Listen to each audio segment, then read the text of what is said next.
Ini Bapak Ibu kalau punya anak, taunya agama itu sholat, sholat, sholat, sholat. Sholat itu nomor 2. Pertama apa dulu? Mengenal Allah. Assalamualaikum warahmatullahi wabarakatuh. Alhamdulillahirabbil alamin. Allahumma salli wa sallim wa barik ala sayyidina Muhammad wa ala ali sayyidina Muhammad, amma ba'da. Rukun agama itu ada 3. Jadi agama itu punya rukun. Orang yang tidak melaksanakan salah satu dari 3 ini tidak bisa dikatakan beragama di sisi Allah ya. Kalau di sisi manusia, cukup datang ke kantor catatan sipil, lalu cetak KTP agama Islam, selesai. Maka di sisi manusia kita Islam. Tapi kalau di sisi Allah, orang yang beragama itu harus melakukan 3, syaratnya 3. Yang pertama, orang itu harus Islam. Yang kedua, orang itu harus iman. Yang ketiga, orang itu harus ihsan. Jadi orang yang beragama di sisi Allah syaratnya 3. Ya, yang pertama Islam, yang kedua iman, yang ketiga ihsan. Islam ini rukunnya 5. Iman ini rukunnya 6. Ihsan ini tekniknya 2.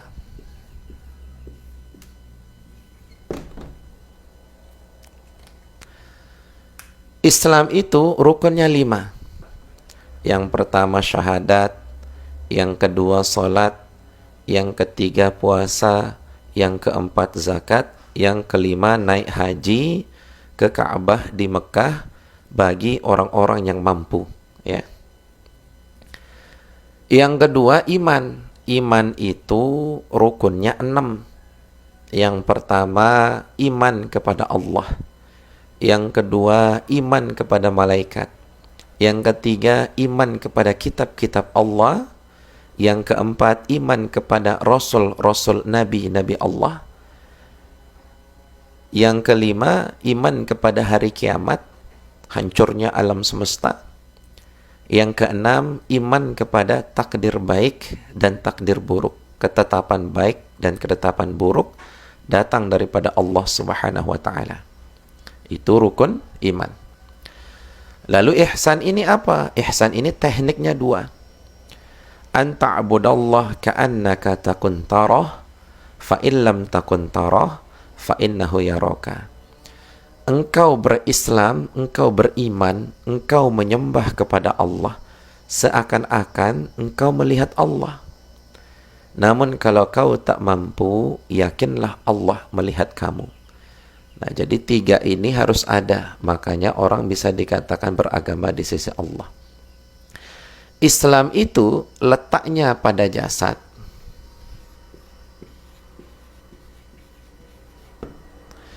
Iman itu letaknya pada hati. Ihsan itu letaknya pada jiwa.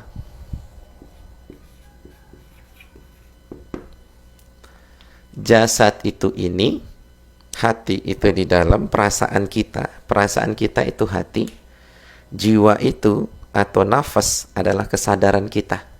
Kan kita sadar ini, itu namanya jiwa. Nah, dari yang semua ini, ya, dari yang semua ini, pokoknya atau pondasinya itu ada pada rukun Islam yang pertama. Pokoknya atau pondasinya. Apa rukun Islam yang pertama? Rukun Islam yang pertama adalah syahadat.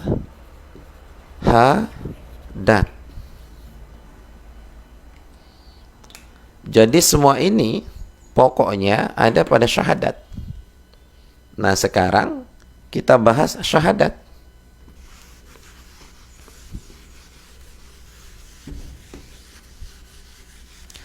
Syahadat itu artinya bersaksi.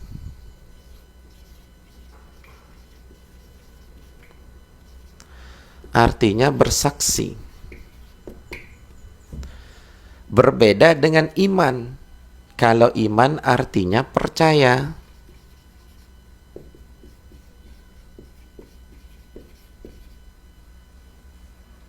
Ya. Kalau syahadat itu bersaksi.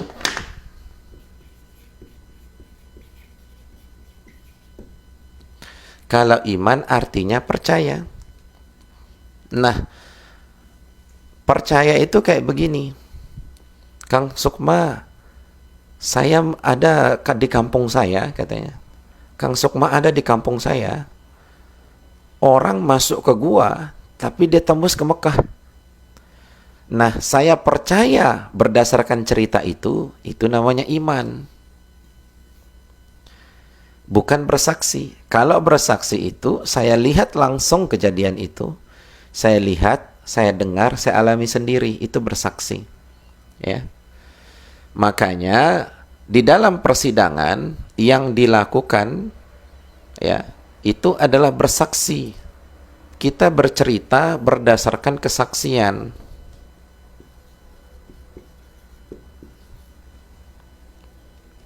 Ini saya kasih contoh ya. Sebut saja namanya Fulan.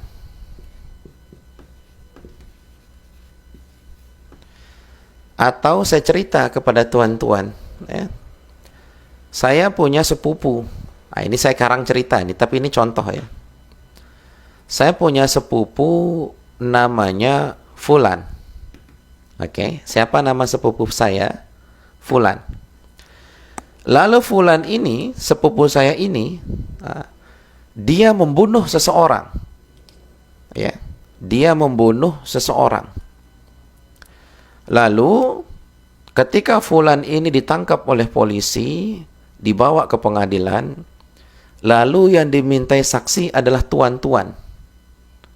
Maka tuan-tuan tidak bisa bersaksi atas Fulan, atas kejadian pembunuhan itu, karena tuan-tuan hanya tahu nama Fulan. Tuan-tuan tidak pernah melihat Fulan, tidak pernah mendengar suara Fulan, tidak pernah tahu kejadiannya di mana, bagaimana proses kejadiannya. Tuan tidak melihat, mendengar, dan merasakan sendiri. Kalau Tuan tidak pernah melihat, mendengar, merasakan sendiri, maka Tuan tidak bisa bersaksi atas Fulan, karena Tuan hanya tahu nama Fulan. Sama seperti ketika guru-guru kita ngasih tahu kita, nama Tuhan kita adalah Allah. Lalu kita suruh bersaksi, aku bersaksi tidak Tuhan selain Allah. Maka secara makom hakikat kesaksian kita tidak sah. Kenapa? Karena kita tidak tahu apa yang kita saksikan. Yang kita saksikan adalah nama Allah saja. Sama seperti kita menyaksikan nama Fulan saja. Kita tidak bisa bersaksi atas kejadian Fulan yang membunuh seseorang, karena kita nggak tahu Fulan siapa, sifatnya bagaimana, tinggalnya bagaimana. Kita cuma tahu namanya aja.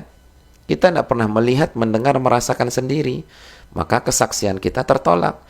Begitu pula ketika orang menyuruh kita bersaksi tidak Tuhan selain Allah. Allahnya kita nggak tahu, yang kita tahu cuma nama. Maka pada makom hakikat, ya tidak sah kesaksiannya. Tetapi kalau pada makom syariat, ya sah-sah saja. Ya. Yang penting dia mengucapkan asyhadu an la ilaha illallah. Kalimat syahadat itu kalimatnya asyhadu an la ilaha illallah. Asyhadu itu fi'al mudhari'. Ya, tulisannya begini.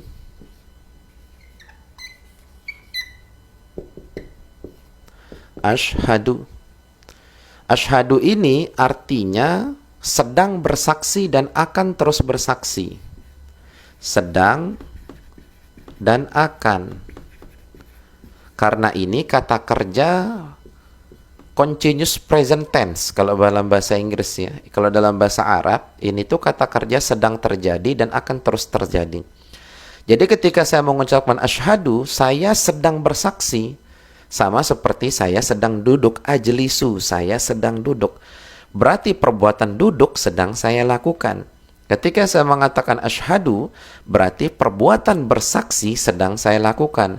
Ketika saya mengatakan asyhadu an la ilaha illallah, aku sedang bersaksi tiada Tuhan selain Allah, berarti saya sedang menyaksikan Allah. Maknanya. Nah, kita mengatakan asyhadu, aku sedang bersaksi, tapi nggak tahu apa yang kita saksikan. Nah, ini saksiannya batal secara hakikat. Itu makanya thalabul ilmi fardhatun ala kulli muslimin wa muslimatin. Menuntut ilmu itu wajib, ya, wajib bagi mukmin laki-laki atau mukminat, mukmin perempuan, ya. Lalu syahadat ini berapa tingkatan? Nah, syahadat ini ada 4 tingkatan. Syahadat ini ada 4 tingkatan. Ada 4 tingkatan. Yang pertama, syahadat pada makom syariat. Ini makom. Makom itu artinya kedudukan. Yang kedua, syahadat pada makom tarekat.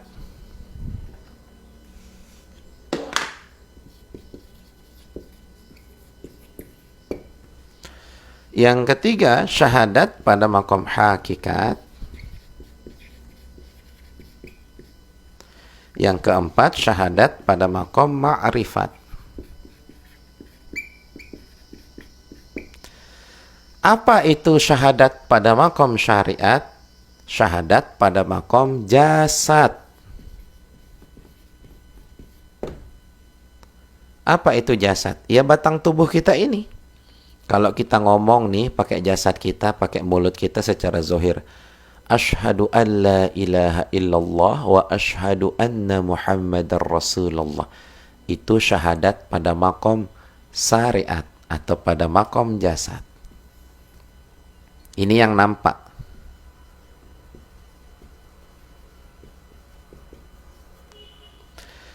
Ada syahadat pada makom thariqah. Syahadat pada makom thariqah itu syahadat pada makom hati.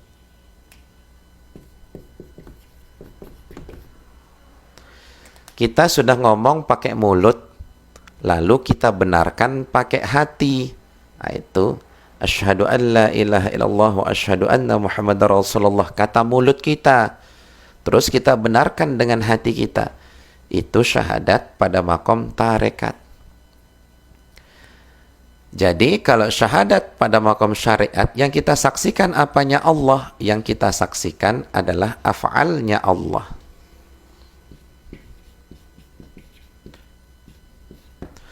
Jadi syahadat pada makom syariat yang kita saksikan af'alnya Allah. Apa yang kita saksikan?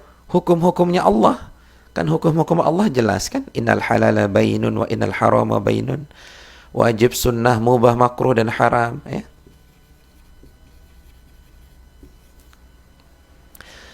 Lalu syahadat pada makom tarekat ketika kita benarkan pakai hati, apa yang kita saksikan? Yang kita saksikan nama Allah. Nama. Artinya apa? Kita berusaha membuat nama zat Allah itu bersinggasana dalam hati kita, selain nama Allah keluar. Jadi kita hanya harap dan takut hanya kepada Allah. Kita harap dan kita takut hanya kepada Allah. Itu syahadat pada makom thariqah. Syahadat pada makom hakikat adalah dengan jiwa kita. Apa itu jiwa? Nafas, bahasa Arabnya nafas, nafsun. Bahasa Indonesianya kesadaran. Apa itu syahadat pada makom hakikat, pada makom jiwa? Apa yang kita saksikan? Yang kita saksikan sifat Allah. Yang mana sifat Allah? Ya, sifat 20 dengan Asmaul Husna. Sifat wajib 20. Asmaul Husna. Itu yang kita saksikan dengan jiwa kita. Sifat ini yang kita saksikan. Cara menyaksikannya bagaimana? Merasakan. Kan pada jiwa kita ini, kan kita bisa merasakan. Apa yang bisa kita rasakan? Hidup. Kan? Hidup. Mutakallimun, berkata-kata. Mendengar. Melihat. Wujud. Ya. Itu kita rasakan, kita saksikan. bahwa sifat-sifat ini punyanya Allah, sedangkan yang ada pada diri kita itu percikannya, ya, percikan-percikannya atau titipannya. Nah, itu bahasa syariat. Hidup pada diri kita itu titipan Allah, gitu, itu bahasa syariat. Pada hakikatnya Allah yang hidup. Nah, yang hidup pada diri kita itu adalah percikan-percikannya. Ya, itu yang kita saksikan, sifat. Lalu syahadat pada maqam ma'rifat, apa yang kita saksikan? Nah, ini yang kita saksikan adalah zat. Zat ini maksudnya bahasa saya, itu istilah. Ini zat ini cuma bahasa saya aja. Jangan dikira zat Allah itu, zat itu ada partikelnya, ada molekulnya, ada anunya, ya. Jadi yang dimaksud zat Allah itu adalah hakikat pemilik nama Allah. Hakikat pemilik nama Allah.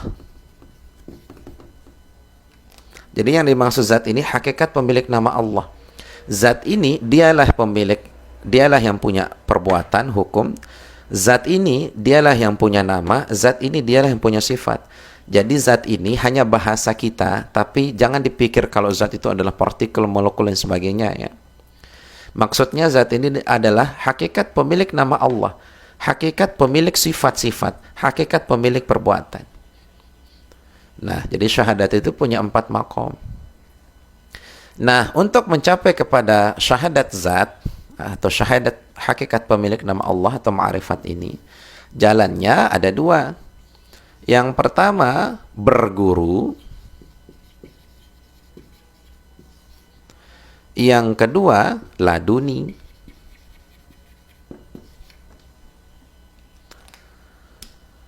Jadi, ma'rifat zat, mengenal hakikat pemilik nama Allah, jalannya bisa berguru. SD, SMP, SMA, itulah istilahnya. Atau laduni. Laduni itu langsung. Dia nggak lulus kuliah, nggak lulus SMA, tapi sukses. Kayak begitulah analoginya, ya.